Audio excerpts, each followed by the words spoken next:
pertemuan kita untuk hari ini. Assalamualaikum warahmatullahi wabarakatuh. Hari ini kita pertemuan psikologi keluarga dan generasi milenial ya, di pertemuan yang ke-11 dan masih dalam rangka presentasi kelompok ya, untuk menjelaskan hasil dari proyek psikoedukasi ya tentang psikologi keluarga kepada masyarakat. Baik, untuk kelompok 5 mungkin sudah bisa mulai share screen-nya. Izin share screen ya, Bu. Baik.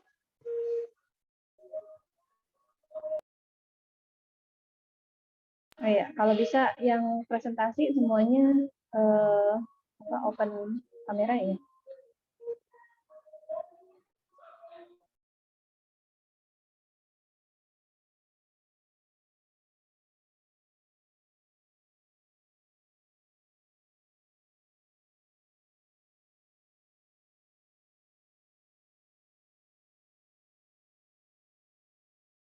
Apakah terlihat, Bu?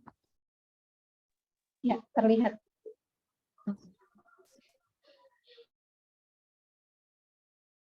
Assalamualaikum warahmatullahi wabarakatuh. Kami dari kelompok 5 yang beranggotakan saya, Davina Sulma, Audrey Lutfianti, Alisa Fanya, Dedem Prayoga, dan Nadia Nakia, yang akan membahas tentang cinta, hubungan seksual, dan pernikahan.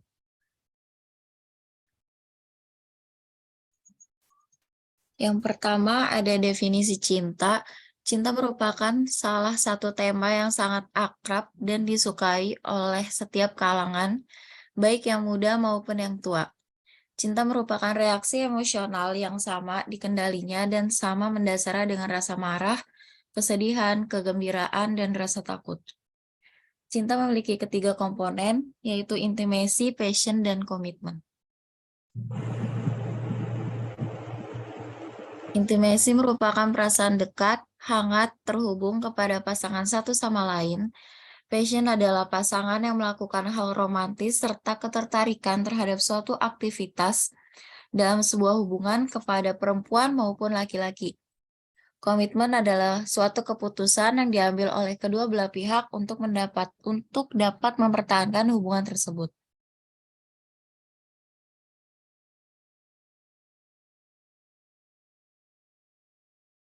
Selanjutnya, ada definisi hubungan seksual yang akan dijelaskan oleh teman saya. Selanjutnya, definisi seksual. Mendefinisikan perilaku sebagai reaksi yang dapat bersifat sederhana maupun kompleks serta mempunyai sifat diversional. Artinya suatu stimulus yang sama belum tentu akan menimbulkan bentuk reaksi yang sama dari individu dan sebaliknya. Suatu reaksi yang sama juga belum tentu timbul akibat stimulus yang sama. Next. Pengertian seksualitas dapat dibedakan menjadi dua, pengertian dalam arti sempit dan pengertian dalam arti luas.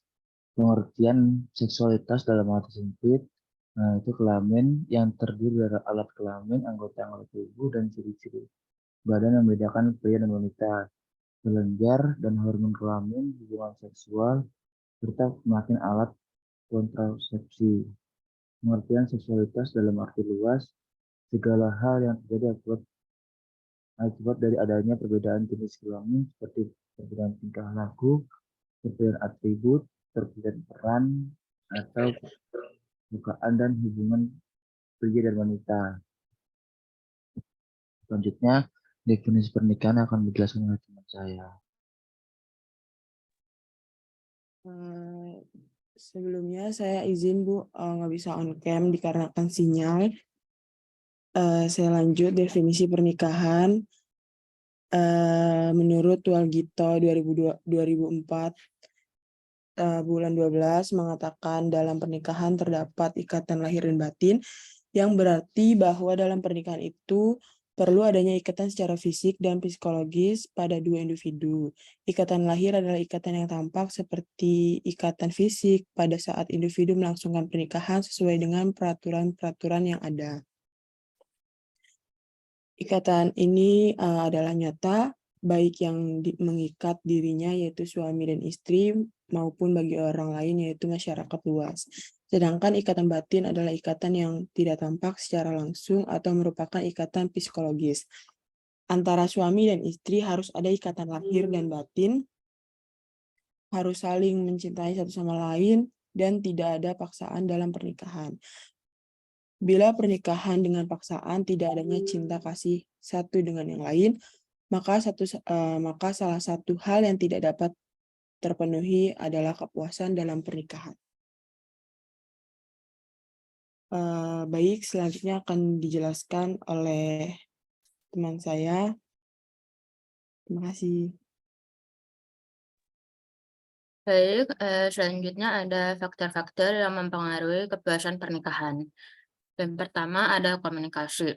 Kepuasan pernikahan dalam kehidupan berumah tangga sangat berkaitan dengan cara pasangan suami istri dalam berkomunikasi, membuat keputusan, dan mengatasi konflik. Yang kedua, usia saat menikah. Usia saat menikah merupakan salah satu prediktor utama. Remaja memiliki rating perceraian yang tinggi, sementara orang-orang yang menikah pada usia 20-an memiliki kesempatan lebih sukses dalam pernikahan. Yang ketiga, latar belakang pendidikan dan pendapatan. Lulusan perguruan tinggi dengan pendapatan keluarga yang tinggi cenderung bertahan lama dalam pernikahannya daripada mereka yang berpendidikan dan berpendapatan rendah. Dan yang terakhir ada agama. Orang yang memandang agama sebagai hal yang penting relatif jarang mengalami masalah pernikahan dibandingkan orang yang memandang agama sebagai hal yang tidak penting. Selanjutnya akan dijelaskan oleh teman saya. Terima kasih. Ada aspek-aspek kepuasan pernikahan. Nah, terdapat 3 aspek kepuasan perkawinan yang harus dipenuhi agar perkawinan ini memiliki kepuasan, antara lain kebutuhan material, kebutuhan seksual, dan kebutuhan psikologis. Nah, yang pertama ada kebutuhan material. Kebutuhan material ini ditandai dengan adanya kepuasan fisik atau biologis atas pemenuhan kebutuhan berupa makanan, tempat tinggal, keadaan rumah tangga yang teratur, dan uang.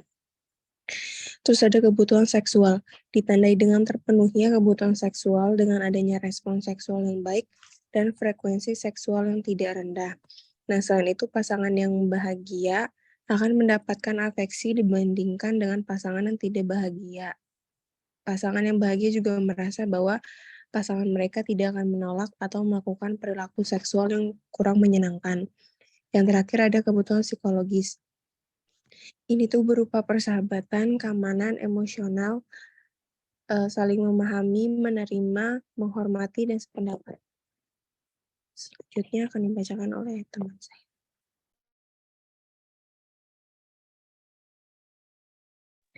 Ini yang terakhir ada rancangan psikoedukasinya. Topiknya tentang cinta, hubungan seksual, dan pernikahan. Terus target viewers-nya udah, bentar Bu. Viewersnya udah 367, like-nya udah 108, komennya udah 21. Konsepnya pembukaan intro, perkenalan, membuat animasi, kesimpulan materi, dan penutup. Sekian dari kelompok 5. Terima kasih. Bisa di-share videonya? Baik, sebentar ya, Bu.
digemari oleh semua kalangan remaja, dewasa, hingga tua. Cinta merupakan reaksi emosional yang sama dikenalnya dan sama mendasari dengan rasa marah, kesedihan, kegembiraan, dan rasa takut. Cinta memiliki ketiga komponen, yaitu intimacy, passion, dan komitmen. Intimacy atau perasaan dekat, hangat, dan terhubung kepada pasangan satu sama lain. Passion adalah pasangan yang melakukan hal romantis kepada cewek maupun cowok. Dan komitmen adalah sebuah keputusan yang diambil oleh kedua belah pihak. Seksualitas terbagi dua. Yang pertama seksualitas sempit dan seksualitas luas. Seksualitas sempit adalah kelamin. Terdiri dari alat kelamin, organ orang tubuh, dan ciri-ciri badan yang membedakan antara wanita dan laki-laki. Yang kedua, seksualitas bebas. Seksualitas bebas adalah jenis kelamin yang misalnya banyak terjadi free sex atau seks bebas yang terjadi pada rawan pada anak remaja. Seksualitas terbagi menjadi dua. Yang pertama seksualitas sempit dan seksualitas luas. Seksualitas sempit adalah kelamin. Terdiri dari alat kelamin, organ orang tubuh, dan ciri-ciri badan yang membedakan antara wanita dan laki-laki. Yang kedua, seksualitas bebas. Seksualitas bebas adalah jenis kelamin yang biasanya banyak terjadi free sex atau seks bebas yang terjadi pada rawan pada anak remaja. Pernikahan terdapat ikatan lahir dan batin, yang dimana bahwa pernikahan juga perlu adanya ikatan secara fisik dan psikologis pada dua individu. Ikatan lahir adalah ikatan yang tampak, seperti ikatan fisik pada saat individu melangsungkan pernikahan sesuai dengan peraturan-peraturan yang ada. Ikatan ini adalah nyata, baik yang mengikat dirinya yaitu suami dan istri, maupun bagi orang lain yaitu masyarakat luas. Sedangkan ikatan batin adalah ikatan yang tidak tampak secara langsung atau merupakan ikatan psikologis. Antara suami dan istri harus ada ikatan lahir dan batin. Harus saling mencintai satu sama lain dan tidak ada paksaan dalam pernikahan. Bila pernikahan dengan paksaan, tidak ada cinta kasih satu dengan yang lain. Maka salah satu hal yang tidak dapat terpenuhi adalah kepuasan dalam pernikahan. Jadi, pernikahan tidak hanya terjadi begitu saja, tapi ada beberapa faktor-faktor yang dapat mempengaruhi kepuasan pernikahan tersebut. Salah satunya, yang pertama ada komunikasi, yang kedua yaitu usia saat menikah, yang ketiga latar belakang pendidikan dan pendapatan, dan yang terakhir ada agama. Komunikasi. Kepuasan pernikahan dalam kehidupan berumah tangga sangat berkaitan dengan cara pasangan suami istri dalam berkomunikasi, membuat keputusan, dan mengatasi konflik. Usia saat menikah. Usia saat menikah merupakan salah satu prediktor utama. Remaja memiliki rating perceraian yang tinggi, sementara orang-orang yang menikah pada usia 20-an memiliki kesempatan lebih sukses dalam pernikahan. Latar belakang pendidikan dan pendapatan. Lulusan perguruan tinggi dengan pendapatan keluarga yang tinggi cenderung bertahan lama dalam pernikahannya daripada mereka yang berpendidikan dan berpendapatan rendah. Agama. Orang yang memandang agama sebagai hal yang penting relatif jarang mengalami masalah pernikahan dibandingkan orang yang memandang agama sebagai hal yang tidak penting. Nah, ada 3 aspek kepuasan pernikahan yang harus dipenuhi agar pernikahan memiliki kepuasan. Yang pertama, ada kebutuhan material. Yang kedua, ada kebutuhan seksual. Yang ketiga, ada kebutuhan psikologis. Nah, yang pertama, ini ada kebutuhan material, ditandai dengan adanya kepuasan fisik atau biologis atas pemenuhan berupa makanan, tempat tinggal, keadaan rumah tangga yang teratur, dan uang. Yang kedua, ada kebutuhan seksual, ditandai dengan terpenuhnya kebutuhan seksual dengan adanya respon seksual yang baik dan frekuensi yang tidak rendah. Nah, selain itu juga, pasangan yang bahagia akan lebih mendapatkan afeksi dibandingkan pasangan yang tidak bahagia. Yang ketiga, ada kebutuhan psikologis. Nah, kebutuhan psikologis ini tuh berupa persahabatan, keamanan emosional, saling memahami, menerima, menghormati, dan sependapat.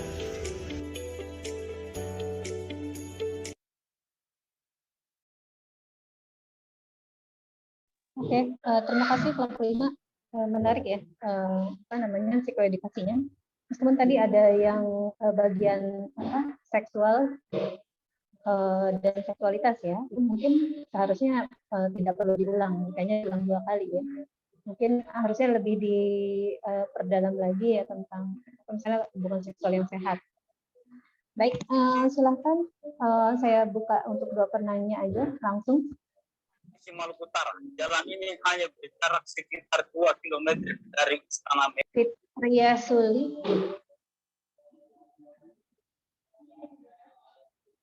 Oh, ya. Ada yang mau bertanya untuk kelompok 5 ini? Mungkin kelompok 1, 2, 3 yang presentasi kemarin mau bertanya?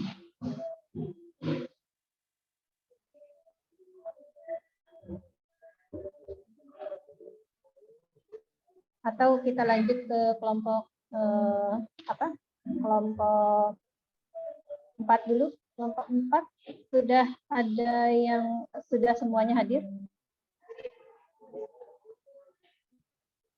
Halo, kelompok 4. Sudah, Bu. Siapa yang akan jadi host? Saya Bu Sabrina Sarah. Sabrina Sarah, baik. Ya, yang lain sambil memikirkan pertanyaan mungkin untuk kelompok 5 ya, dan juga siap-siap untuk kelompok 4 juga. Silakan kelompok 4 mulai share screen dan dimulai presentasinya.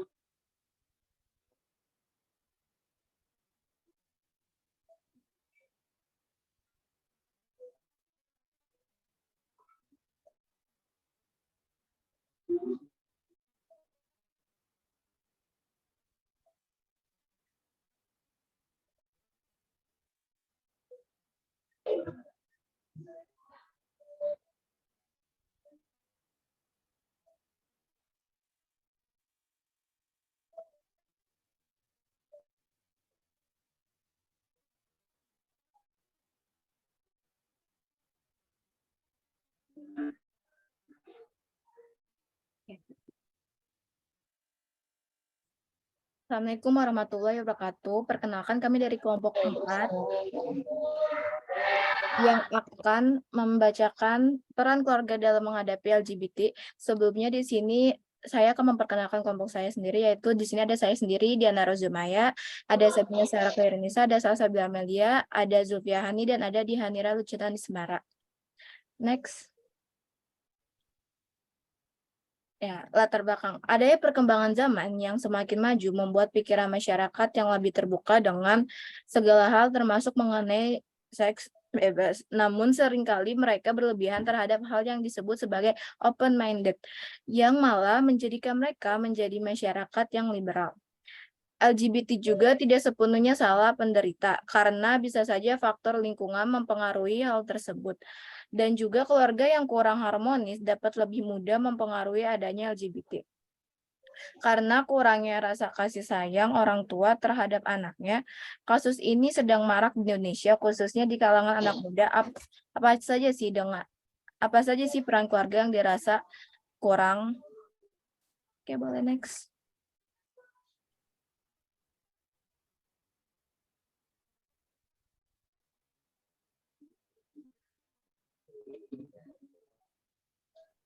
Keluarga merupakan konsep yang bersifat multidimensi. Keluarga adalah rumah tangga yang memiliki hubungan darah atau perkawinan atau menyediakan terselenggaranya fungsi-fungsi instrumental mendasar dan fungsi-fungsi ekspresif keluarga bagi para anggotanya dalam suatu jaringan. Oke, boleh next.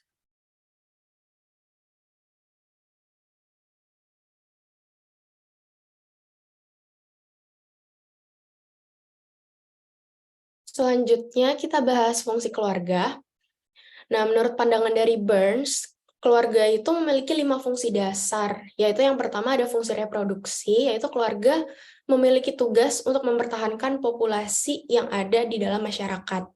Lalu yang kedua, fungsi sosialisasi atau edukasi, yaitu keluarga menjadi sarana untuk transmisi nilai-nilai, keyakinan, sikap, pengetahuan, dan keterampilan dan teknik dari generasi ke generasi, jadi turun-temurun.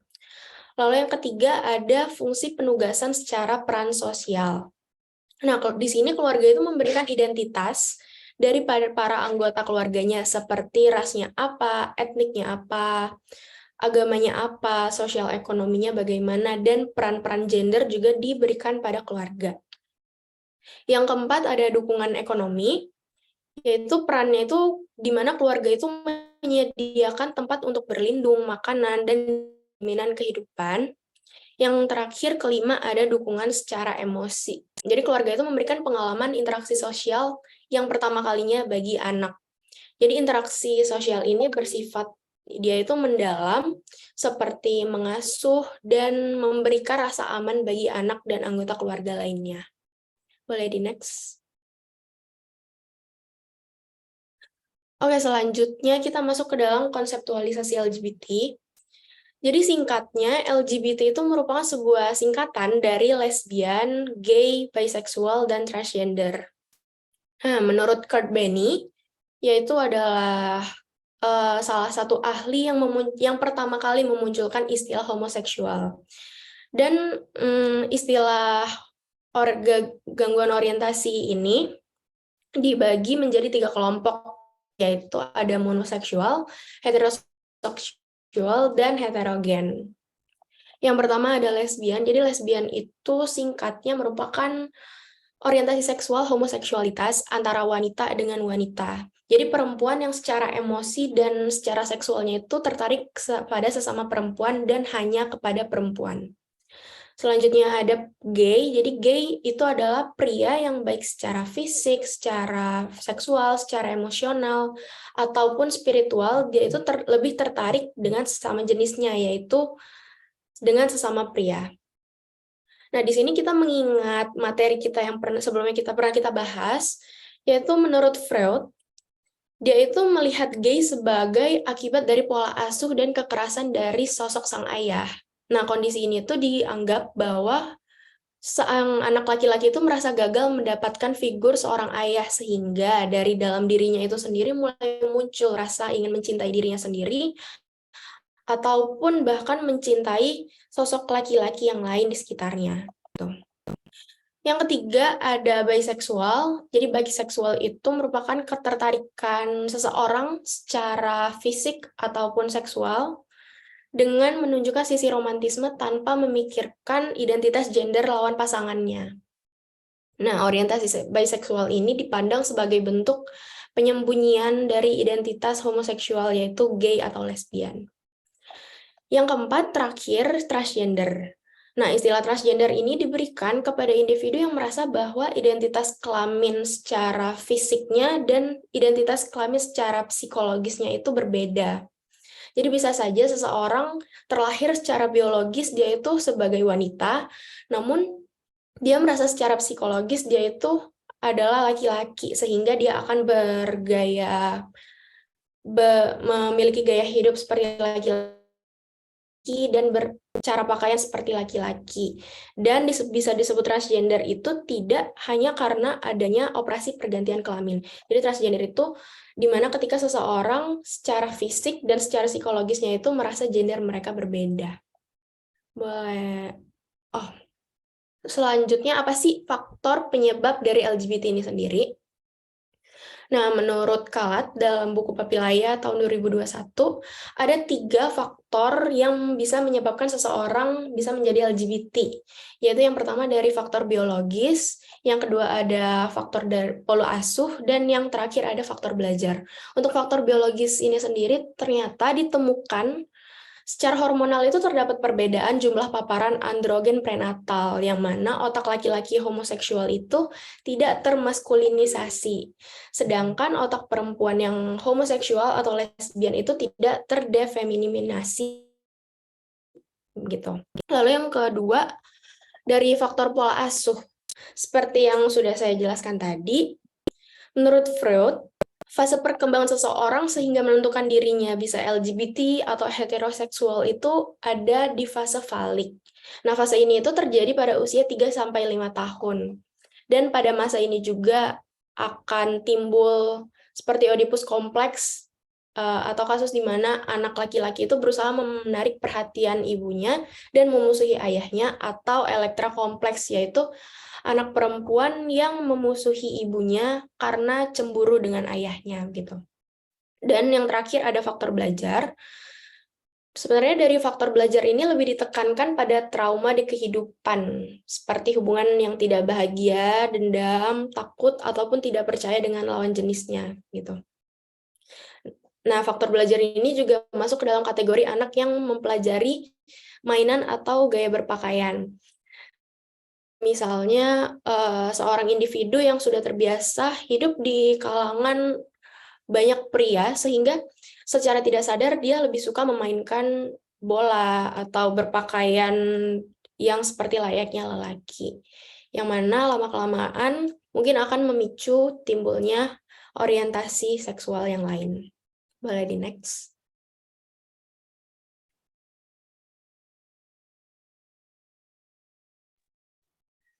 Oke, setelah kita tahu LGBT itu apa, kita juga harus tahu nih betapa pentingnya edukasi seksual. Tapi sebelumnya, kita harus tahu dulu arti dari edukasi seksual.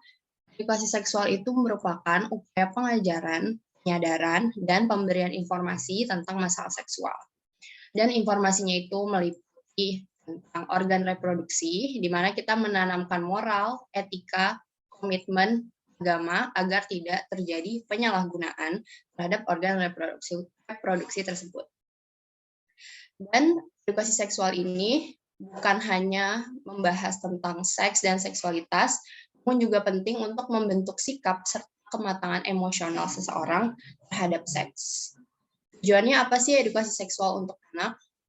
Pertama, anak itu harus menyadari perbedaan antara laki-laki dan perempuan. Anak juga akan memahami ciri-ciri dan permainan anak laki-laki dan permainan anak perempuan. Juga mengerti bagaimana cara bergaul dengan yang lawan jenisnya maupun sesama jenisnya. Anak juga memahami esensi seks dalam ajaran agama, juga mengenal ajaran moral dan agama tentang masalah-masalah yang mempengaruhi laki-laki dan perempuan. Anak juga memahami berbagai topik yang berkaitan dengan alat kelamin, organ reproduksi, kontrasepsi, fertilitas, kehamilan, serta menopause. Juga memahami tentang penyimpangan seksual seperti LGBT, juga seks yang dilarang oleh agama, dan akibat-akibatnya dari penyimpangan seksual seperti penyakit-penyakit dan bahayanya bagi kesehatan manusia. Pendidikan seks pada usia dini itu sangat penting, namun juga secara bertahap sesuai dengan tingkatan pengetahuan dan usianya.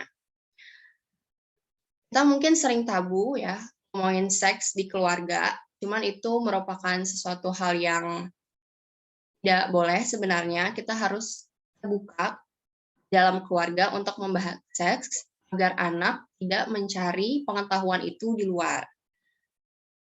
Dan bisa saja salah ketika mencari pengetahuan itu kepada orang lain. Terutama juga saat menjelang usia remaja, edukasi seksual bertujuan untuk menerangkan masa-masa pubertas dan karakteristiknya, serta menerima perubahan dari bentuk tubuhnya. Pendidikan seks berguna untuk memberi penjelasan mengenai perilaku seks yang merugikan seperti seks bebas, juga menanamkan moral dan prinsip untuk say no atau berani untuk menolak untuk seks pranikah, serta membangun penerimaan terhadap diri sendiri. Seorang tokoh psikologis yang berfokus pada anak dan remaja menyampaikan perlu diterapkan dan diajarkan kepada anak diantaranya adalah sebagai berikut. Pertama, menanamkan rasa malu pada anak. Rasa malu itu harus ditanamkan sejak dini walaupun masih kecil, seperti tidak boleh bertelanjang di depan orang lain. Kemudian, kedua, menanamkan jiwa maskulinitas pada anak laki-laki dan juga jiwa feminitas pada anak perempuan.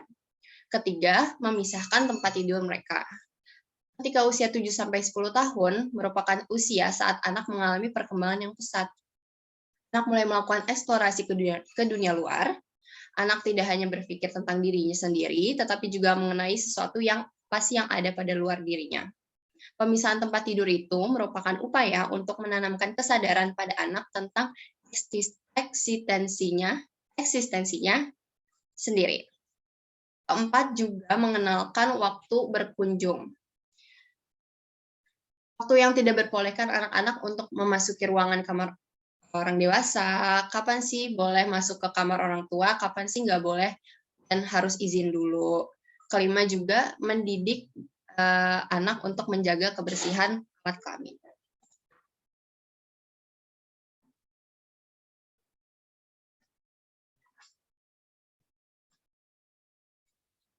Kemudian ada peran keluarga. Peran keluarga dalam menghadapi kasus LGBT yang sekarang marak terjadi di Indonesia adalah dengan cara orang tua harus membuat anak nyaman berada di rumah. Selain kenyamanan, anak juga harus diberikan perhatian yang cukup, karena jika perhatian dan kasih sayang anak tercukupi di rumah, kemungkinannya ia tidak akan mencarinya di luar. Untuk dapat membuat anak nyaman berada di rumah, orang tua harus memiliki ilmu pengetahuan yang cukup dalam mendidik anaknya. Menurut beberapa penelitian, kecenderungan atau penyimpangan seksual menjadi lesbian atau gay, atau bisexual atau transgender dikarenakan kurangnya perhatian dari keluarga, sehingga anak mencari tempat lain yang nyaman, seperti contohnya temannya, dan berhubungan terlalu dekat, yang menyebabkan anak tersebut salah kaprah.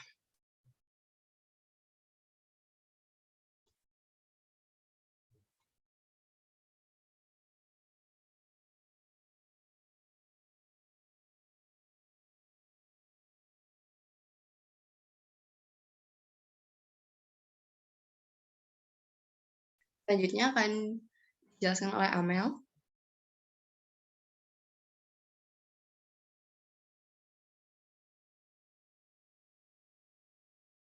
Baik, terima kasih Sarah.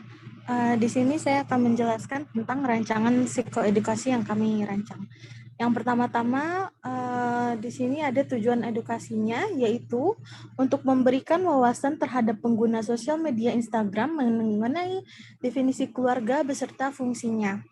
Dan kedua, untuk memberikan wawasan mengenai maksud dan arti dari LGBT.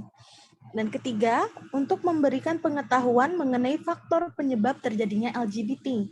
Yang keempat, untuk memberikan pengetahuan mengenai pentingnya edukasi seksual bagi anak usia dini. Yang kelima atau terakhir, yaitu untuk memberikan gambaran mengenai peran keluarga dalam menghadapi LGBT. Platform edukasi yang kami miliki yaitu Instagram. Bentuk edukasinya yaitu berupa video penjelasan dari masing-masing anggota kelompok yang memiliki durasi 3-4 menit, yang video ini nanti akan ditampilkan dan tidak hanya berupa penjelasan dari masing-masing anggota kelompok, tetapi juga akan ada animasi dan elemen-elemen lainnya yang akan membuat video menjadi lebih menarik untuk ditonton, dan penyampaian psikoedukasinya berupa materi mengenai definisi keluarga, fungsi keluarga, apa maksud dari LGBT, dan pentingnya edukasi seksual bagi anak usia dini, serta peran keluarga dalam menghadapi LGBT yang akan dibahas menggunakan bahasa Indonesia yang sederhana dan mudah dimengerti. Boleh tolong next?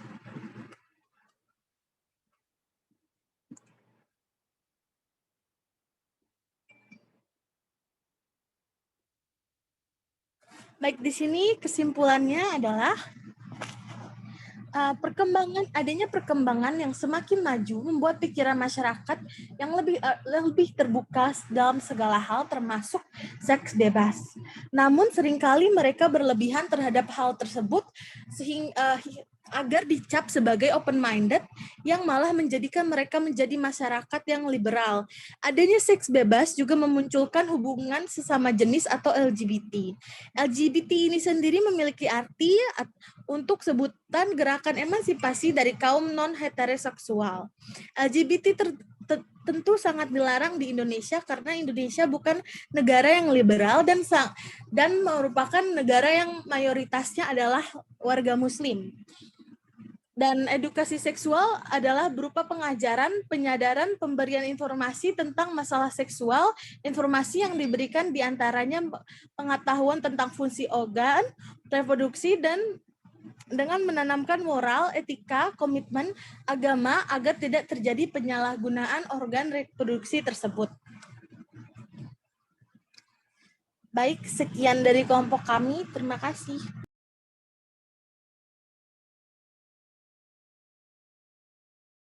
Oke, bisa di-share videonya. Itu apa namanya? Berapa banyak viewer dan like and share-nya? Belum ada ya laporannya? Kalau untuk viewer kita ada di 267, Bu. Terus untuk like-nya ada 83, komennya ada 30, dan share-nya ada 16 orang. Kita share-nya di Instagram.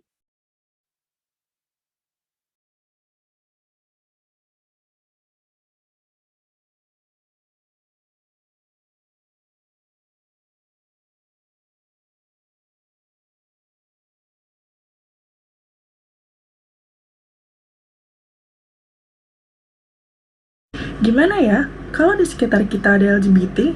Inilah peranan keluarga dalam menghadapi LGBT. Adanya perkembangan zaman yang semakin maju membuat pemikiran masyarakat juga semakin terbuka mengenai segala hal, termasuk mengenai seks bebas. Namun seringkali mereka berlebihan mengenai hal yang disebut sebagai open-minded, yang menyebabkan mereka menjadi masyarakat liberal. Adanya seks bebas juga memunculkan hubungan sesama jenis atau LGBT. LGBT ini sendiri memiliki arti untuk gerakan emansipasi dari kaum non-heteroseksual. Oke, selanjutnya kita bahas konseptualisasi LGBT yuk. Kalian tahu nggak sih kalau LGBT adalah sebuah akronim dari lesbian, gay, bisexual, dan transgender. Lesbian dan gay merupakan kondisi di mana individu memiliki ketertarikan dengan sesama jenisnya. Biasanya kita sebut dengan homoseksual. Selanjutnya, bisexual merupakan ketertarikan secara seksual seseorang tanpa melihat identitas gender pasangannya. Lalu yang terakhir ada istilah transgender, yaitu individu yang merasa bahwa identitas kelaminnya itu berbeda dengan identitas dirinya, sehingga mereka akan berpenampilan dan memiliki gaya hidup dengan kelamin yang berlawan. Kira-kira apa sih penyebab timbulnya gangguan orientasi seksual ini? Yang pertama ada faktor biologis, yaitu dari genetik dan hormonal. Yang kedua ada psikoanalisis, yaitu dari pola asuh dan trauma. Lalu yang terakhir ada dari faktor belajar, yaitu dari reward dan punishment. Setelah mengetahui pengertian LGBT, penting juga untuk mengetahui edukasi seksual. Edukasi seksual adalah upaya pengajaran, penyadaran, dan pemberian informasi tentang masalah seksual. Memangnya kenapa sih harus tahu tentang edukasi seks? Agar anak paham tentang perbedaan antara laki-laki dengan perempuan dan cara bergaul dengan lawan jenis. Anak juga memahami esensi seks dalam agama, juga memahami topik-topik yang berkaitan dengan alat kelamin, organ reproduksi, penyimpangan seksual, dan jenis-jenis penyakit yang dapat timbul akibat aktivitas seks. Pendidikan seks perlu diajarkan kepada anak dari usia dini, tapi tentu saja secara bertahap sesuai dengan tingkatan usianya. Jadi pada kesimpulannya, adanya perkembangan dunia yang semakin maju membuat masyarakat Indonesia semakin terbuka dengan berbagai hal termasuk seks bebas. Dan saat ini, orang-orang yang bersifat biasa saja atau bahkan mensupport seks bebas akan dicap sebagai open-minded atau berpikiran terbuka oleh masyarakat lainnya. Maka dari itu, faktor inilah salah satu hal yang sangat memicu munculnya LGBT di masyarakat pada saat ini. Dalam segi pemerintahan, tentulah LGBT sangatlah dilarang oleh Indonesia karena Indonesia bukanlah sebuah negara yang liberal. Dan di era perkembangan inilah keluarga memiliki role atau peranan yang sangat penting bagi semua orang. Banyak sekali fungsi keluarga yang terabaikan di Indonesia, yaitu yang terpenting adalah sebuah pengontrolan terhadap anak-anak mereka. Dari sinilah kasus LGBT dapat masuk terhadap masyarakat Indonesia, terutama pada remaja-remaja pada saat ini. Maka dari itu, edukasi seksual yang cukup dan sesuai dengan usia anak sangat penting untuk diajarkan. Tentunya edukasi seksual yang akan diajarkan tidak selalu berkaitan dengan aktivitas hubungan seksual sendiri, melainkan berkaitan dengan hal-hal atau konsekuensi-konsekuensi yang akan didapat ketika kita melakukan hubungan seksual, dan bahkan tentang hal-hal yang menyimpang dalam hubungan seksual.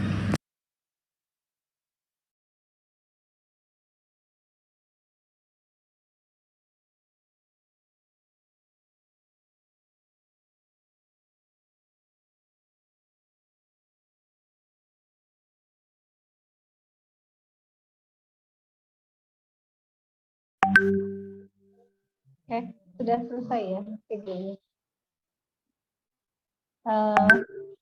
Tadi Dihanira Dusita itu nggak hadir ya hari ini? Iya, Bu, nggak hadir. Kenapa, ada kabar?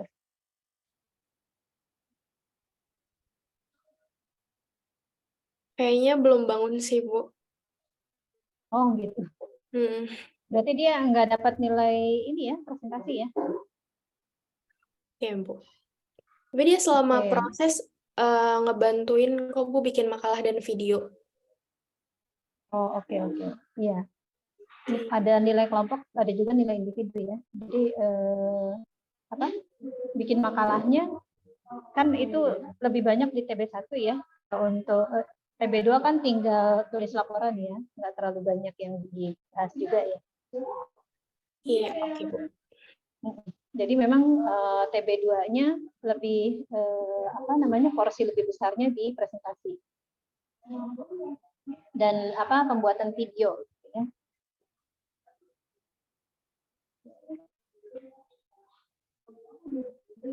Baik.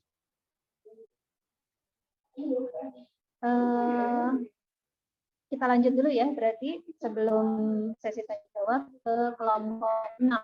Ya, silakan.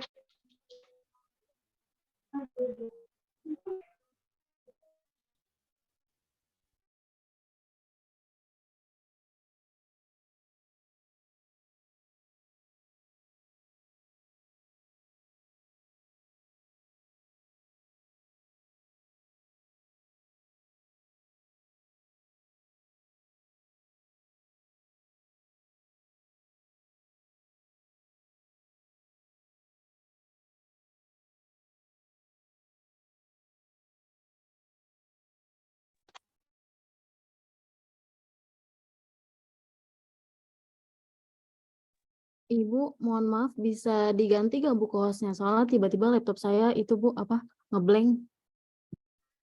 Siapa? Siapa yang akan jadi host?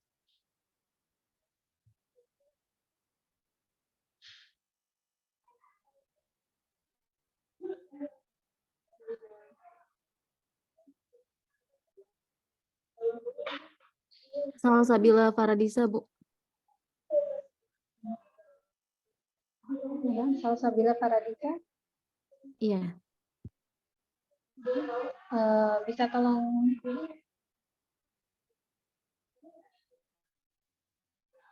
memunculkan suara?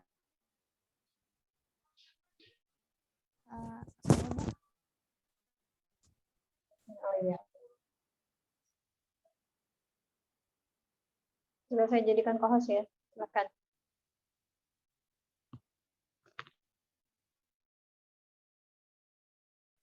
Izin share screen ya teman-teman.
Sudah bisa mulai?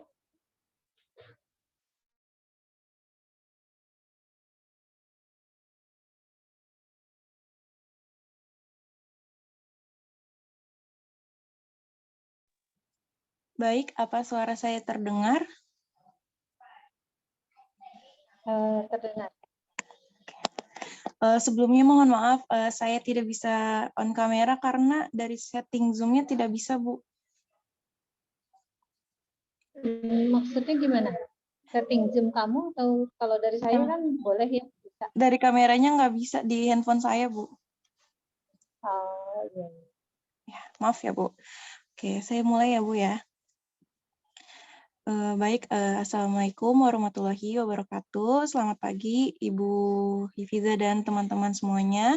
Perkenalkan kami dari kelompok 6 yang beranggotakan Mutmainah, Rizanita, Farah Kani Ayu, Salsabila Faradisa, dan Nur Azmi Husnaini. Nah, boleh di next.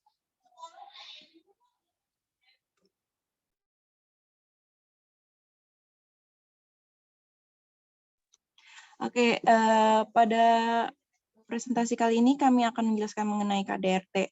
Nah, definisi dari KDRT itu sendiri adalah kekerasan, terutama kekerasan dalam rumah tangga, merupakan pelanggaran hak asasi manusia dan kejahatan terhadap martabat kemanusiaan, serta merupakan bentuk diskriminasi. KDRT atau domestic violence merupakan kekerasan berbasis gender yang terjadi di ranah personal. Istilah KDRT itu sendiri sebagaimana ditentukan pada pasal 1 angka 1 Undang-Undang Nomor 23 Tahun 2004 tentang penghapusan kekerasan dalam rumah tangga atau UU PKDRT tersebut seringkali disebut dengan kekerasan domestik. Kekerasan domestik ini sebetulnya tidak hanya menjangkau para pihak dalam hubungan perkawinan antara suami dengan istri saja, namun termasuk juga kekerasan yang terjadi pada pihak yang berada dalam lingkup rumah tangga itu sendiri. Next, selanjutnya akan dibacakan oleh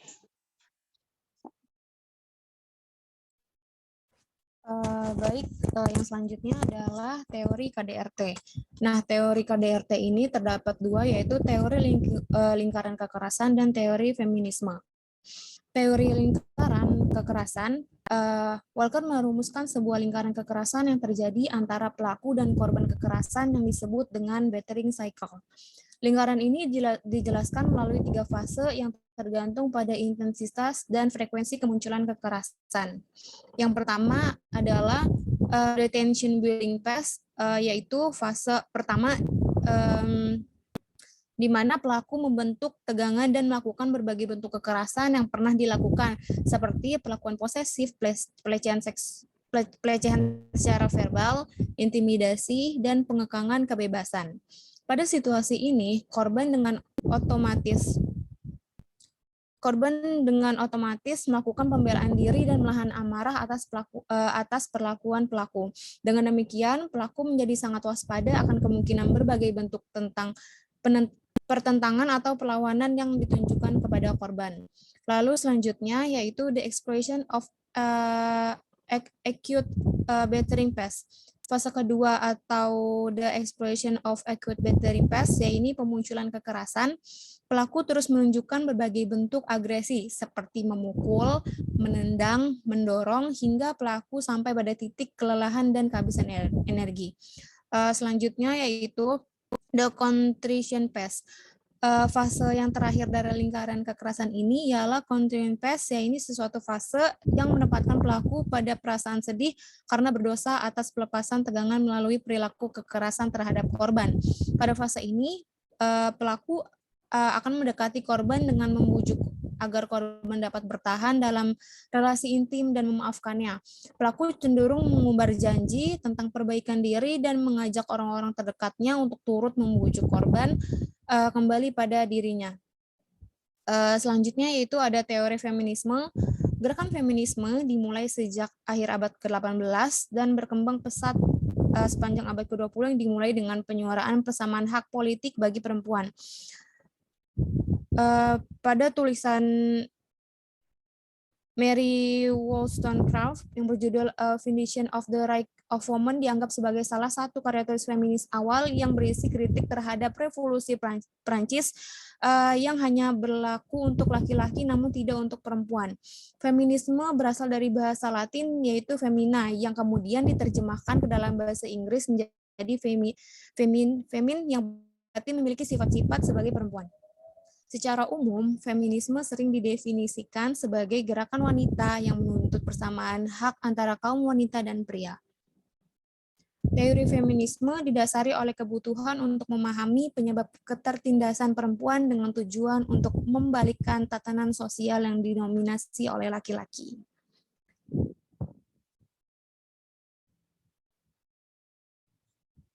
Baik, selanjutnya akan dilanjutkan oleh teman saya. Baik, selanjutnya adalah penyebab dari KDRT itu sendiri. Jadi secara garis besar ada dua faktor penyebab terjadi KDRT. Yang pertama itu dari faktor internal.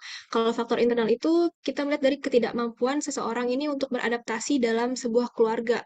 Jadi buat orang yang nggak bisa beradaptasi ini cenderung bertindak diskriminatif dan eksploitatif kepada anggota keluarga lainnya.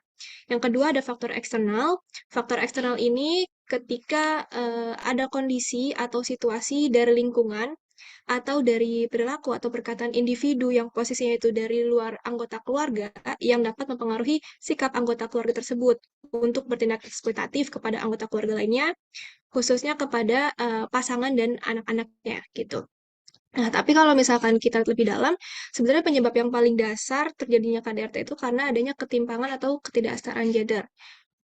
Terbentuknya sebuah nilai dan budaya patriarki di Indonesia ini menjadi salah satu sumber terjadinya KDRT. Kayak didukung dengan adanya perbedaan peran antara perempuan dan laki-laki, buat laki-laki tuh ngerasa lebih superior dibandingkan perempuan. Di mata laki-laki, perempuan tuh lemah, terlalu emosional, terus nggak bisa melakukan banyak hal selain mengurus rumah, ngurus anak, dan nggak bisa aja hidup tanpa bantuan laki-laki.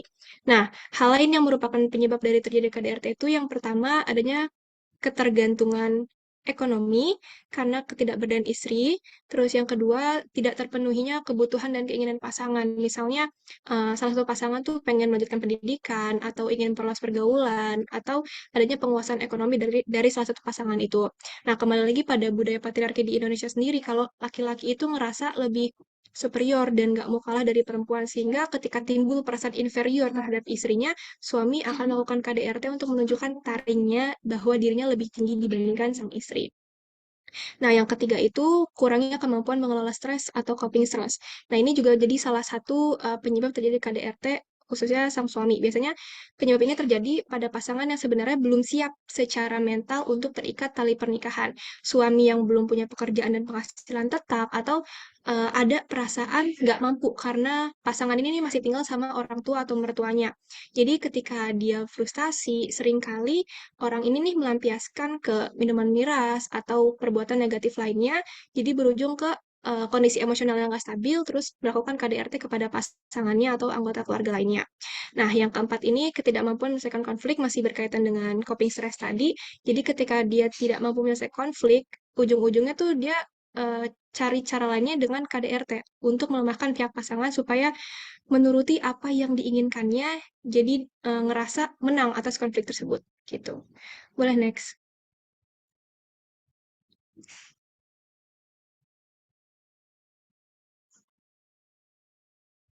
Please boleh di next slide.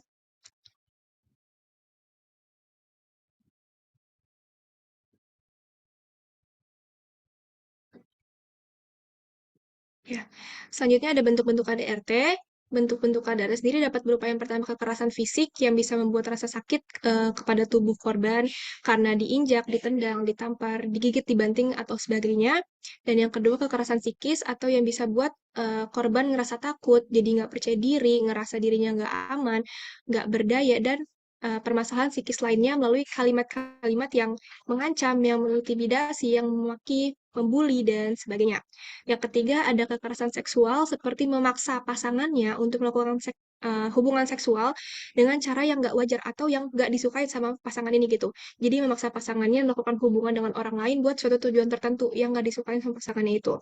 Nah, yang keempat, penelantaran rumah tangga atau dalam arti lain menelantarkan para anggota keluarganya dalam rumah tangga ini gitu. Jadi penelantaran rumah tangga ini nggak cuma dari secara finansial, bukan cuma nggak kasih nafkah atau mencukupi kebutuhan rumah tangganya, tapi juga menelantarkan kehidupan anggota keluarganya, kayak membatasi kebutuhan dia untuk mendapatkan layanan kesehatan, terus membatasi dia untuk mendapatkan pendidikan, dan nggak memberikan afeksi. Tapi sebaliknya justru memberikan kontrol yang berlebihan. Gitu. Boleh di next? Ya, selanjutnya kita bahas dampak KDRT. Jadi sosok yang akan secara langsung terkena dampak dari KDRT ini pastinya adalah korban. Jadi mereka yang jadi korban KDRT akan mengalami luka memar dan cacat di beberapa bagian tubuh, terus akan mengalami trauma juga, stres, bahkan dapat mengganggu tumbuh kembang pada anak yang mendapat kekerasan secara psikis kalau misalkan keluarga yang mengalami KDRT ini sudah memiliki anak gitu. Nah, dampak dari KDRT sendiri bisa dibagi jadi dua, ada dampak jangka pendek dan jangka panjangnya. Kalau jangka pendeknya, seperti yang tadi yang terlihat secara fisik, seperti luka-luka fisik dan batinnya. Kemudian kalau jangka panjangnya, korban ini akan ngerasa hidupnya tuh nggak aman. Kepercayaan diri dia akan hilang, terus dia akan takut untuk menjalani hidup, trauma juga, dan bisa mengalami gangguan kejiwaan lainnya. Nah, dampak dari KDRT yang paling parah itu, ketika mereka yang jadi korban dan mentalnya belum sembuh atas luka dan trauma masa lalunya sebagai korban, memiliki kecenderungan untuk menjadi pelaku KDRT bersama pasangan lainnya di kemudian hari. Seperti itu. Selanjutnya akan dijelaskan oleh rekan yang lain. Terima kasih.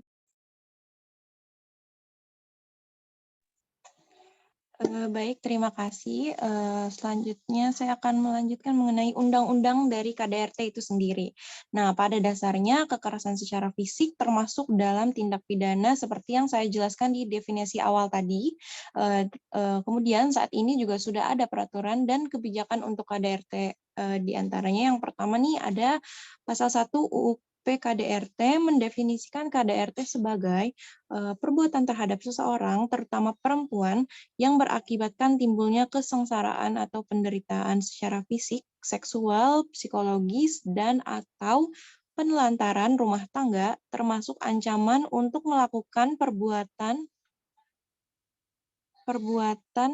pemaksaan atau perampasan kemerdekaan secara melawan hukum dalam lingkup rumah tangga. Kemudian yang kedua ini ada pasal 1 UU KDRT mendefinisikan sebagai tentang penghapusan kekerasan dalam rumah tangga atau UPKDRT.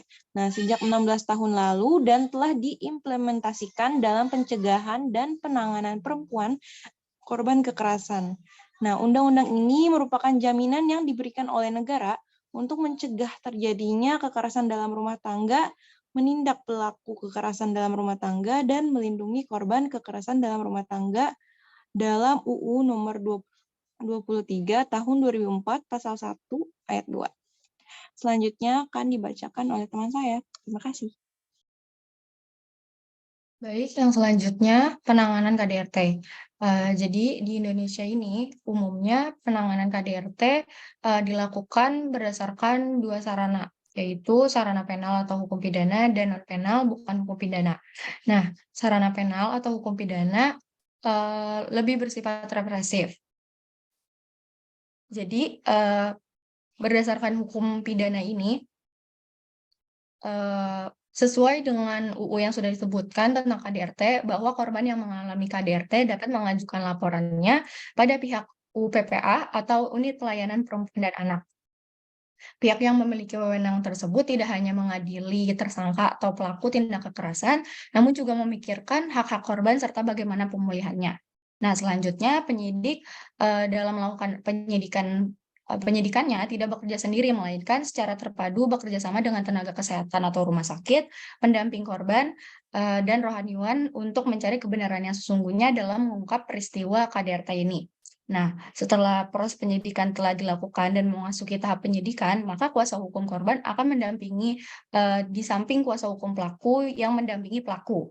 Kemudian untuk tahap pertama yang dilakukan penyidik adalah menyelesaikan berita acara pemeriksaan sekaligus juga secara paralel dilakukan proses mediasi oleh semua pihak.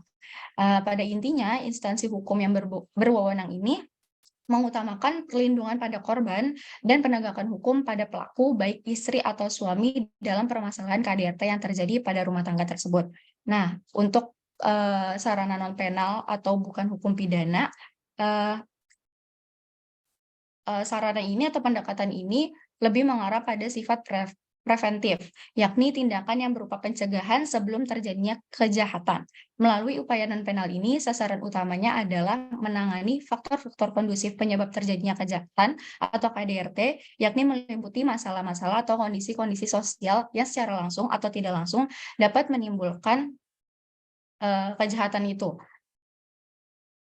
Adapun bentuk dari hukum non-penal ini, yang pertama, penyantunan dan pendidikan sosial dalam rangka mengembangkan tanggung jawab sosial warga masyarakat. Yang kedua, penggarapan kesehatan jiwa masyarakat melalui pendidikan moral, agama, dan sebagainya. Yang ketiga, peningkatan usaha-usaha kesejahteraan anak dan remaja. Dan yang terakhir, kegiatan patroli dan pengawasan lainnya secara berkelanjutan oleh polisi dan aparat keamanan lainnya. Next. Selanjutnya akan dilanjutkan oleh teman saya. Baik, untuk yang selanjutnya ini kita mengambil contoh kasus yang pernah terjadi di Indonesia. Untuk kasus yang pertama ini, seorang pria asal Mojokerto, Jawa Timur harus mendekam di tahanan karena menganiaya istrinya dengan balok kayu. Nah, kekerasan dalam rumah tangga itu berawal saat Sugiarto pulang kerja. Setibanya di rumah, Dewi sang istri pun lantas meminta uang belanja bulanan karena uang yang sebelumnya diberikan pelaku sudah habis. Nah, pelaku kesal karena uang bulanan yang dikasih sudah habis dan langsung mengambil balok kayu kemudian memukul tangan dan kaki si korban hingga patah. Setelah itu, pelaku malah melarikan diri keluar kota. Jadi, hal ini terjadi karena faktor ekonomi yang tidak terpenuhi dalam kebutuhan keluarga tersebut. Next.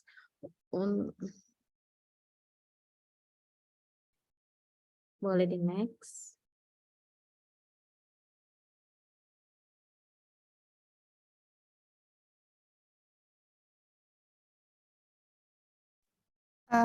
Baik, untuk rancangan psikoedukasi akan diawali dengan contoh kasus yang tadi sudah diberikan dan diakhiri dengan pembahasan materi KDRT. Nah, untuk rancangan psikoedukasi ini berbentuk video reels di Instagram, lalu kami unggah pada masing-masing akun Instagram anggota kelompok supaya ilmunya lebih tersebar luas dan mendapatkan viewers yang lebih banyak.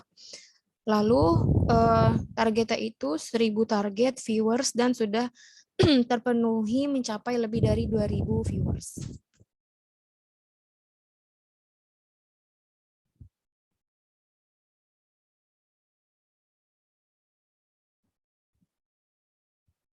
Berikut adalah video KDRT.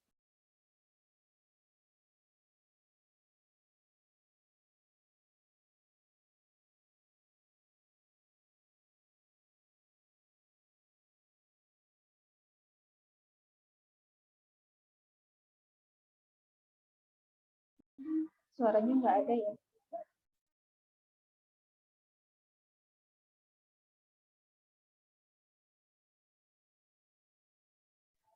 Saat nge-share itu di bagian bawah ada pilihan untuk mengaktifkan suara ya.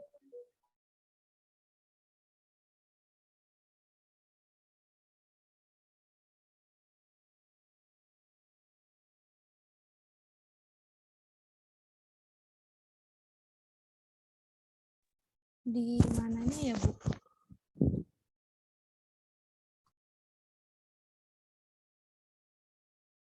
Coba kamu stop dulu, terus share screen lagi.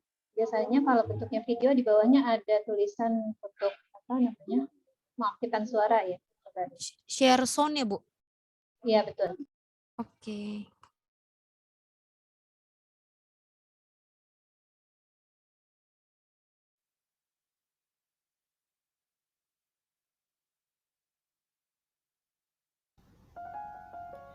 Omelan, cacian, dan pukulan bukanlah hal yang aneh lagi terjadi pada Husna. Setiap hari bukanlah waktu yang mudah untuk dilaluinya. Setiap hari, Husna hanya mendengar omelan dan cacian yang dilanturkan suaminya kepada dirinya. Pukulan, tamparan, dan tendangan merupakan hal yang wajar diterima setiap harinya. Namun, suatu ketika Husna sudah tidak kuat dengan perlakuan suaminya kepada dirinya dan memutuskan untuk bercerita kepada teman terdekatnya, Mutia.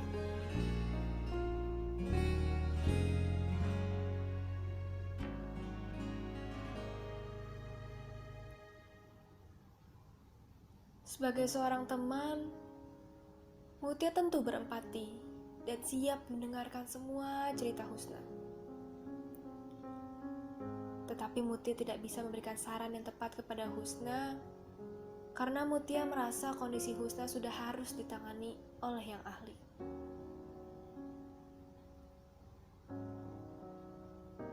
Akhirnya,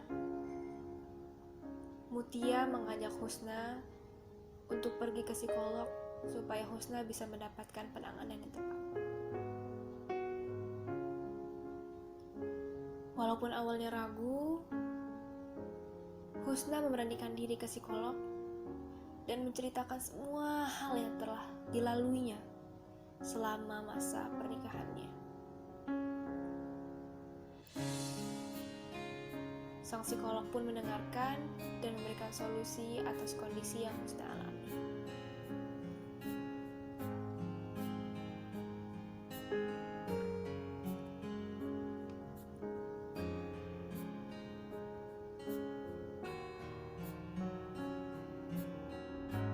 Dari cerita tersebut, kita tahu bahwa perilaku KDRT ini memberikan dampak buruk kepada korban. Tidak hanya luka fisik yang membekas pada tubuh korban, tapi korban pun mendapatkan luka psikis yang tidak mudah untuk disembuhkan. Jika melihat dari sisi pelaku, perilaku KDRT ini dapat terjadi karena beberapa penyebab. Yang pertama, karena pelaku merasa pasangannya tidak berdaya tanpa dirinya, sehingga merasa memiliki kontrol penuh atas diri pasangannya. Yang kedua, pelaku merasa kebutuhannya tidak dapat terpenuhi oleh pasangannya. Yang ketiga, pelaku tidak memiliki kontrol emosi yang baik dan tidak mampu untuk menyelesaikan konflik rumah tangganya, sehingga memilih melalui cara kekerasan kepada pasangannya. Dampak yang lebih besar lagi jika pada suatu keluarga yang mengalami KDRT ini telah memiliki anak, maka kemungkinan besar anak pun akan memiliki trauma dan ketakutan yang juga tidak mudah untuk disembuhkan. Lalu apa yang harus dilakukan korban? Seperti cerita sebelumnya, hal pertama yang harus dilakukan korban adalah bercerita. Menceritakan hal yang dirasakannya kepada orang yang dipercayai. Pergi ke psikolog merupakan salah satu pilihan yang tepat. Yang kedua adalah mencari perlindungan hukum. Karena sebenarnya perilaku KDRT ini sudah termasuk ke dalam tindak pidana yang bisa untuk dilaporkan. Undang-Undang Nomor 23 Tahun 2004 tentang penghapusan kekerasan dalam rumah tangga menjadi salah satu bukti konkret bahwa korban berhak untuk mendapatkan perlindungan hukum atas kekerasan yang diterima.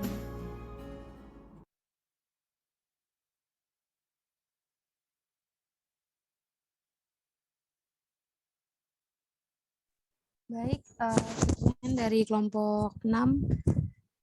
Apakah ada pertanyaan? Oke, baik. Mungkin di stop dulu share screen-nya. Terima kasih. Menarik. Cuma tadi para Kamianya ada nggak? Saya, Bu.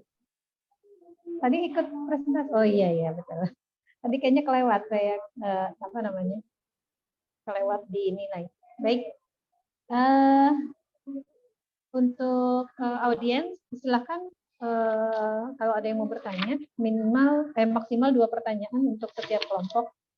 Ada yang ingin raise hand untuk nambah ini ya poin, baik poin pribadi maupun poin kelompok yang presentasi.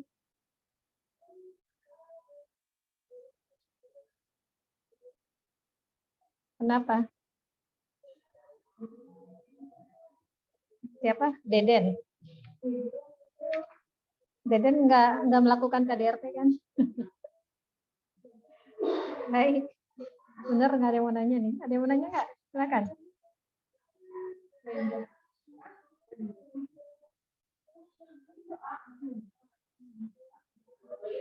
Siapa tadi yang menjadi korban KDRT sudah mendapatkan terapi?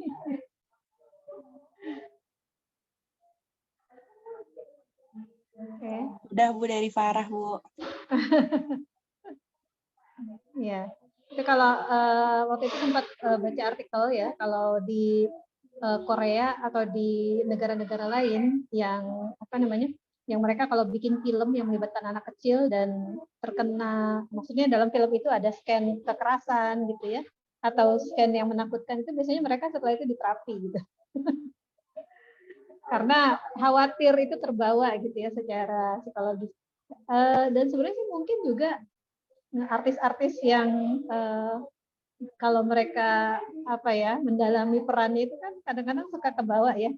Makanya banyak juga artis yang akhirnya mengalami masalah-masalah gangguan emosional gitu. Oke. Ada yang mau bertanya?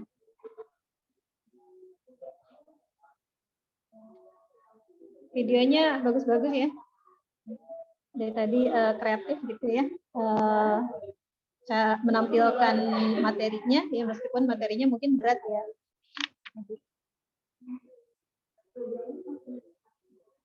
Silakan. Kalau ada yang bertanya, raise hand. Atau boleh juga di chat ya.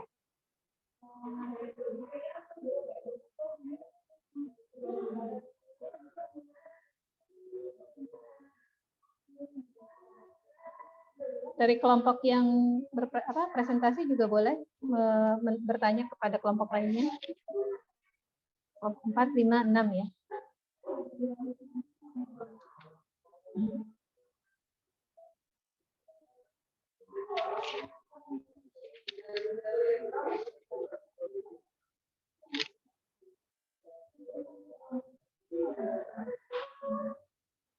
Tidak ada?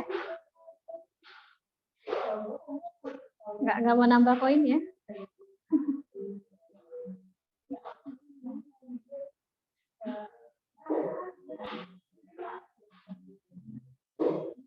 Oke, ini dari Nurinka nih. Ini materinya materi KDRT ya.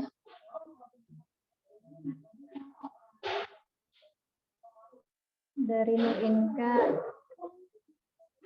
kalau ada wanita yang bertahan dalam rumah tangga yang penuh kekerasan dengan alasan untuk anak, apakah alasan ini termasuk rasional ya dan dapat bertahan? Oke. Ada lagi pertanyaan? Nurinka ya.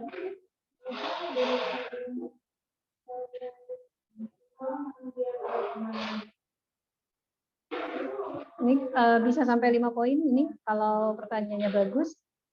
Ya, tambahan dari apa namanya presentasi pribadi juga. Oke, kalau dari Rahma Vidya Azahra.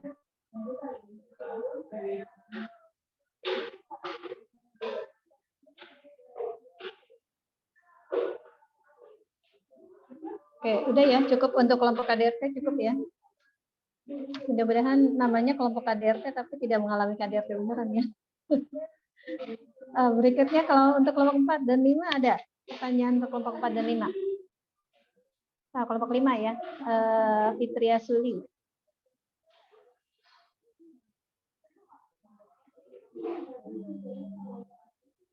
Oke. Kelihatannya Fitria Suli udah mau bersiap-siap ya. Apa udah menikah ya?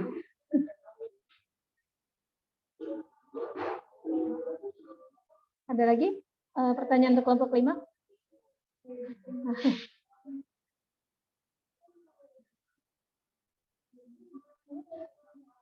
Enggak ada. Untuk kelompok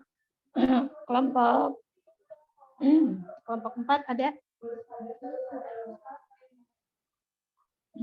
Tadi tentang ini ya, LGBT.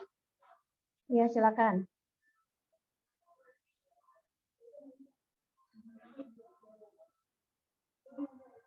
Mau open mic atau nulis aja?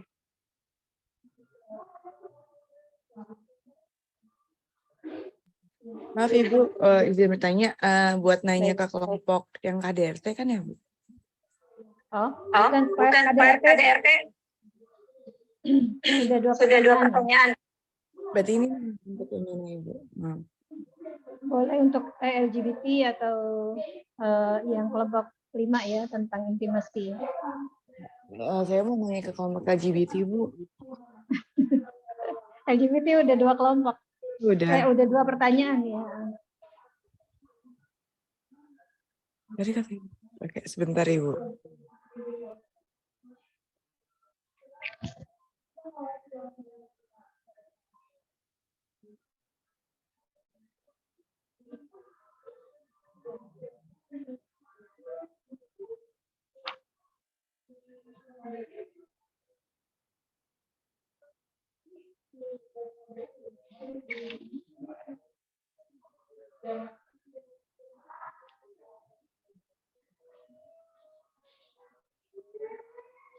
Jadi Mas Cita,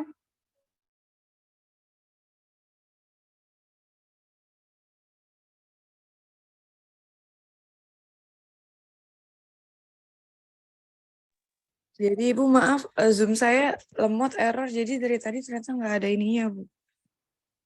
Sebentar. nggak ada apa. Oh, ini dari Amira Kisti untuk kelompok 4 ada ya.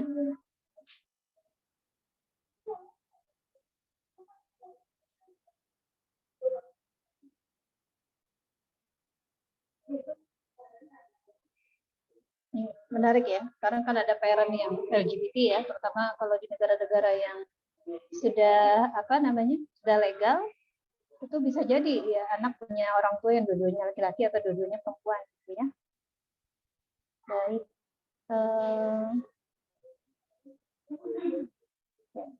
Mungkin Mas Cita open mic aja langsung.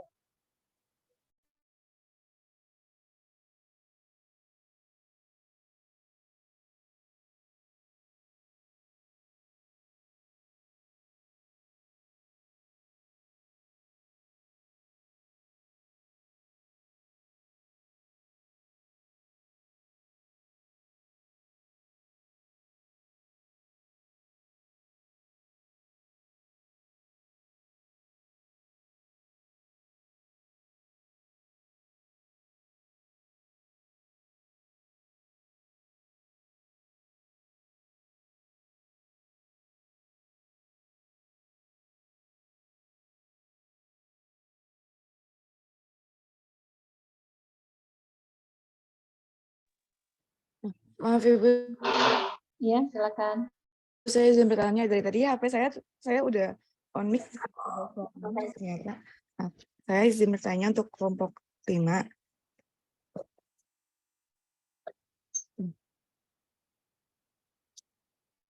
Di dalam kelompok 5 kan ada definisi hubungan seksual ya Bu. Nah, dalam hubungan seksual itu kan memiliki arti yang sangat besar dalam kehidupan nyata. Nah, bagaimana sih untuk hubungan seksual ini yang terjalin secara sehat? Karena kan banyak zaman sekarang itu hubungan seksual itu sudah sangat tidak sehat dan sudah menjadi budaya malahan karena mengikuti alur luar negeri. Nah, bagaimana sih menjalin hubungan seksual itu secara sehat yang tidak secara negatif atau mengikuti kebudayaan dari luar? Itu sih Bu. Cukup, terima kasih. Ya, makasih Mas Cita. Mungkin untuk kelompok 4 kalau ada yang mau bertanya satu lagi nih.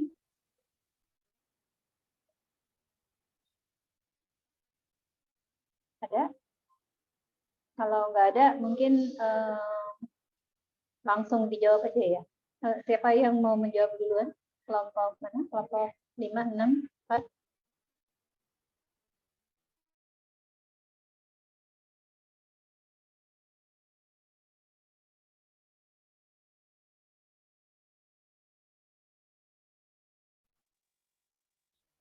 Kelompok 4 mau menjawab duluan? Pertanyaannya tadi cuma satu. Oke, Saya Farah kelompok 6. Oke, silakan. Ya, saya izin menjawab pertanyaan dari Rahma. Dalam kasus KDRT, umumnya hanya korban yang mendapat pemulihan psikologis, tetapi apakah pelaku juga memiliki kesempatan untuk diberikan pemulihan psikologis? Berdasarkan apa yang kami pahami, bahwa dalam proses penanganan KDRT, dalam sarana penal atau hukum pidana, ada beberapa tahapan atau proses penanganan KDRT ini yang melibatkan proses mediasi.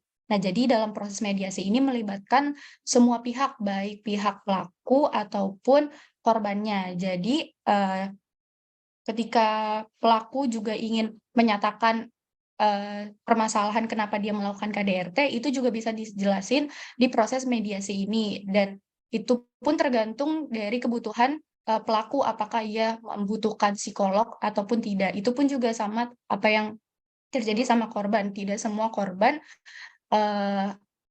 memiliki kondisi mental yang sama. Beberapa orang ada yang merasa bahwa ketika dia sudah melapor dan sudah bebas dari pelaku pun dia ada yang merasa aman-aman saja, tapi ada beberapa korban yang perlu melakukan pemulihannya melalui proses konsultasi pada psikolog. Seperti itu. Terima kasih.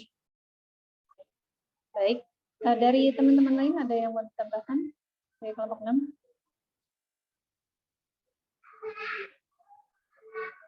Cukup. Oke.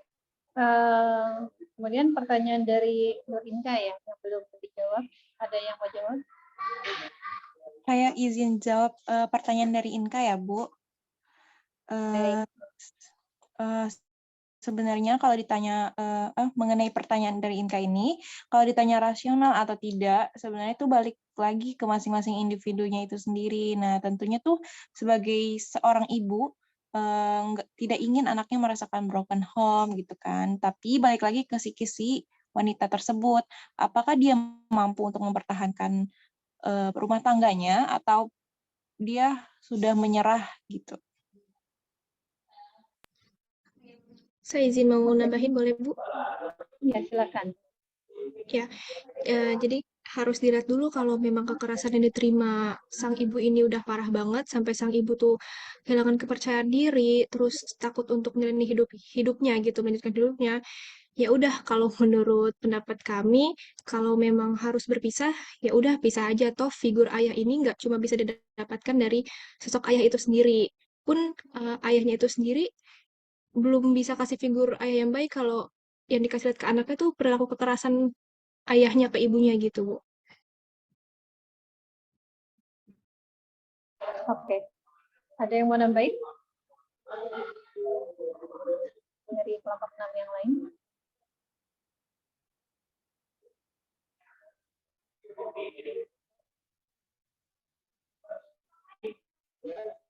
Ya. Cukup. Baik. Cukup ya. Ini apa namanya, memang banyak sekali orang-orang yang mengalami KDRT terus bertahan ya dalam rumah tangga yang penuh dengan KDRT itu tanpa ada usaha untuk mengatasi permasalahan itu ya. Mengatasinya maksudnya apakah dia meminta pihak-pihak yang dihormati ya oleh keluarga, misalnya ayah, mertua, ya keluarga besar gitu ya, untuk berusaha untuk mengatasi perilaku KDRT yang dilakukan oleh suaminya gitu misalnya. Itu kan salah satu usaha ya. Terus yang kedua, kalau misalnya memang udah berbagai macam cara dilakukan untuk bisa mengatasi masalah suami ini, terus tidak bisa juga, sebenarnya pilihan untuk melakukan perceraian itu termasuk salah satu pilihan yang baik, karena ketika seorang anak yang tumbuh dalam lingkungan yang penuh dengan KDRT itu dia akan belajar tadi kan ada ini ya, ada apa namanya, ada proses belajar gitu kan, bagaimana si anak akhirnya kalau yang perempuan dia mungkin akhirnya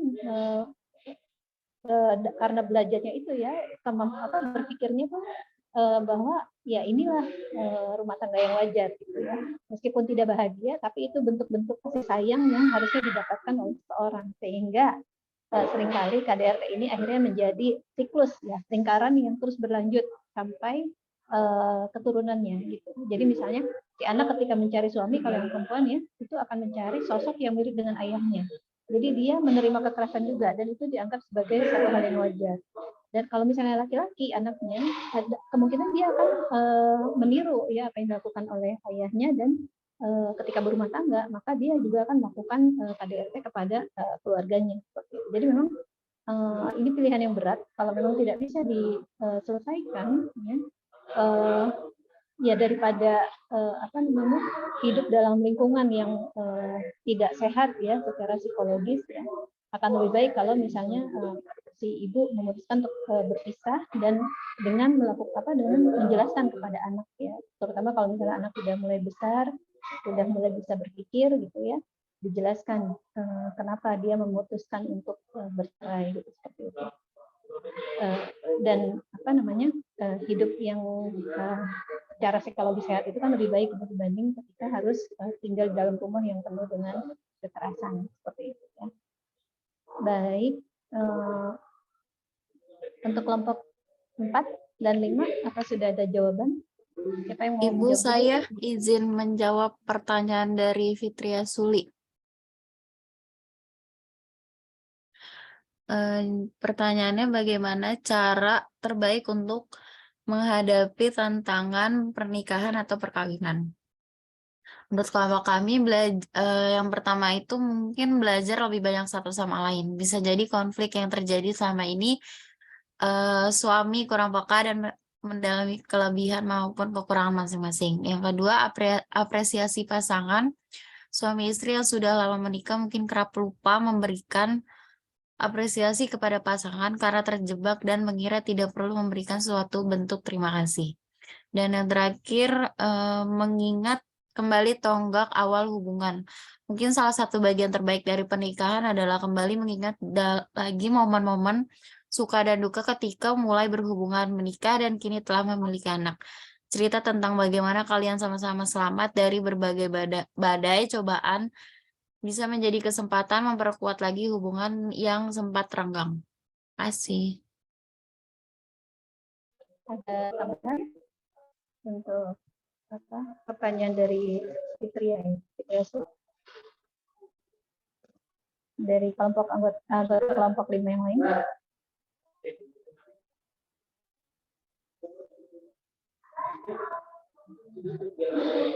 Tidak. Kalau untuk pertanyaan Mas Syita, tidak ada yang bisa menjawab.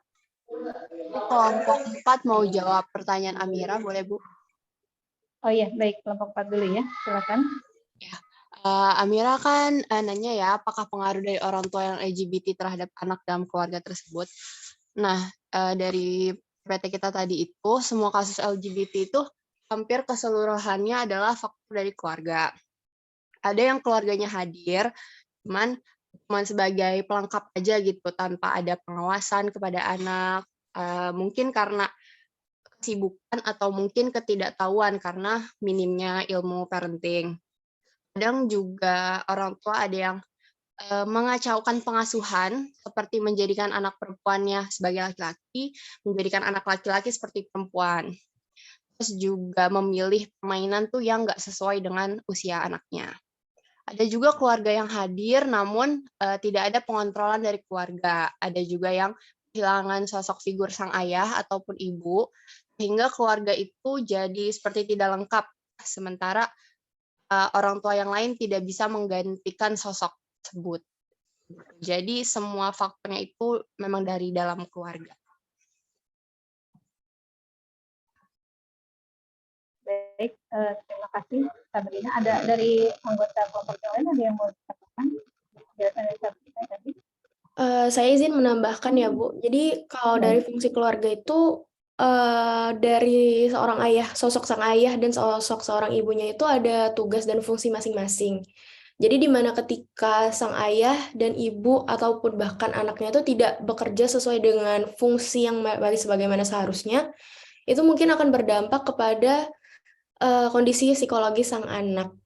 Dan ini juga ada penelitiannya juga dari penelitian di Australia di BMC Public Health Journal yang menyatakan hasilnya itu stigma yang terkait dengan orientasi seksual orang tua itu berhubungan positif dengan kesehatan mental dan kesejahteraan sang anak gitu, Bu.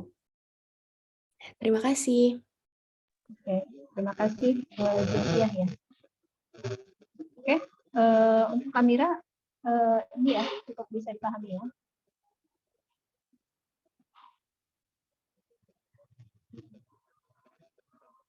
Ya, jadi kalau pengaruh dari orang tua yang didik terhadap anak ya mungkin ya dia jadi proses belajar ya bahwa ya pola pikirnya jadi liberal juga gitu ya.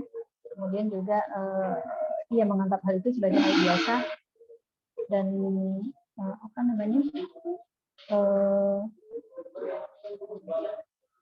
dan mungkin akan dilanjutkan gitu. Mungkin dia akan mencontoh ya apa yang dilakukan oleh orang tuanya. Ya. Dan khawatirnya kalau masalah kesehatan mental juga ya tergantung ya apakah apa namanya kalau misalnya dia nanti berbenturan dengan apa nilai-nilai yang diajarkan di sekolah di masyarakat gitu ya, ada kemungkinan dia juga akan bingung gitu ya. Sebenarnya yang benar itu yang mana, yang sehat yang mana gitu ya. Baik. Terakhir pertanyaan dari Mas Syita yang belum jawab ya. Ibu, saya izin menjawab pertanyaan dari Mas Syita. Boleh, silakan. Jadi tadi pertanyaannya itu tentang bagaimana untuk hubungan seksual ini terjalin secara sehat. Yang pertama, itu jelasin apa yang diinginkan pada setiap pasangan. Jadi seks itu adalah tentang apa yang kamu inginkan di tempat tidur, jelasin satu sama lain apa yang menggairahkan di tempat tidur. Terus yang kedua, jangan terlalu menekan. Jadi kalau misalnya kita memberi tekanan pada pasangan tentang tampil lebih baik atau terlihat baik, nggak bakalan berhasil saat berhubungan intim. Itu ngebuat kita tuh jadi jauh satu sama lain. Terus yang terakhir itu memprioritaskan waktu berdua.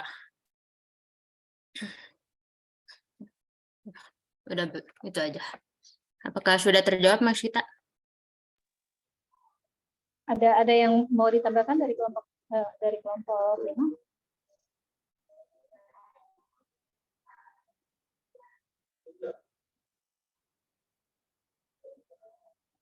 Tidak ada ya. Ya memang ini masalah apa namanya melakukan hubungan seksual yang sehat itu berarti ada banyak rambu-rambu yang harus dilakukan gitu ya. Terutama tentu hubungan seksual itu hanya bisa dilakukan ketika sudah menjalin pernikahan. Itu akan lebih sehat ya. Dimanapun ya, bahkan di negara-negara yang liberal pun ya mereka sebenarnya mengakui bahwa berhubungan hanya melakukan hubungan yang komitmen dengan satu pasangan itu lebih sehat dibanding harus berganti-ganti pasangan. Jadi kalau misalnya sebelum menikah udah melakukan hubungan seksual kan belum tentu menikah gitu kan dengan pacarnya itu. Siapa tahu nanti jodohnya orang lain gitu. Nah itu kan berarti dia sudah bebas ya. Maksudnya dia tidak ada kecenderungan untuk menjaga diri, menjaga kehormatannya ya sampai ke jenjang pernikahan. Nah ini juga perlu diperhatikan tentang kesehatan seksual ya, kesehatan dalam hubungan seksual. Jadi komitmen dengan satu pasangan dan itu sudah menikah gitu, karena komitmennya kan lebih kuat ya kalau sudah menikah. Kemudian yang kedua juga tentu masing-masing pasangan juga harus memahami bagaimana melakukan hubungan seksual yang sehat ya dengan pasangannya gitu ya. Tentu mereka juga harus belajar juga ya bagaimana memuaskan pasangan masing-masing gitu. Karena ternyata kalau misalnya ada salah satu pasangan yang tidak puas, itu juga akan mencetuskan stres ya. Membuat stres ya pasangannya gitu. Kalau misalnya ada pasangan yang marah-marah gitu, misalnya perempuan marah, biasanya yang perempuan ya yang suka tidak sampai puas gitu, maka dia akan ya ada tekanan-tekanan emosional gitu. Dan ini harus diselesaikan di antara pasangan ya, komunikasi yang baik ya antara keduanya.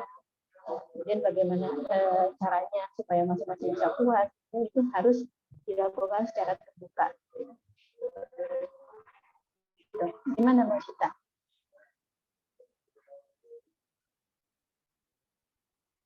Sudah cukup? Ada yang bertanya ini?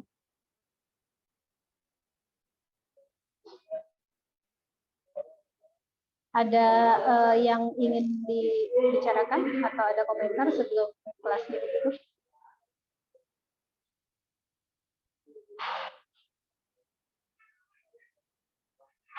Cukup? Nggak ada yang ngomong, saya jadi bingung.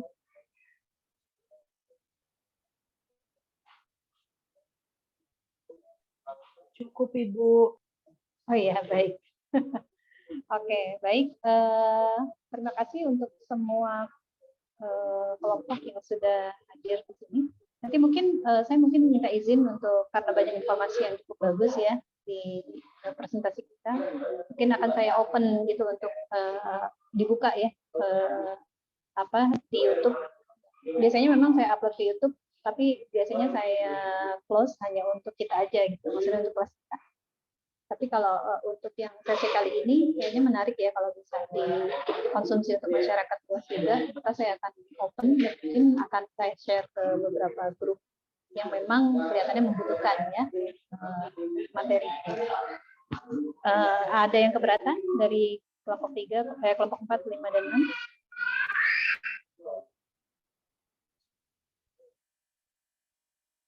Kelompok 4 keberatan nggak?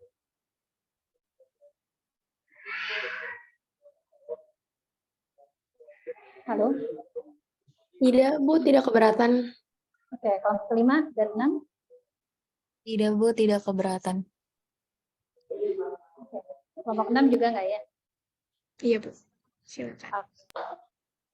Oke, baik, kita tutup saja kelas kita hari ini. Ya, terima kasih untuk semua yang sudah hadir. Mudah-mudahan banyak ilmu yang bisa kita ambil ya dari sharing kelompok 4, 5, dan 6 hari ini. Saya tutup saja kelasnya. Assalamualaikum warahmatullahi wabarakatuh. Waalaikumsalam. Terima kasih banyak, Ibu. Makasih, Bu. Iya. Makasih, Bu. Saya M ya. Bu. Ya, sama-sama.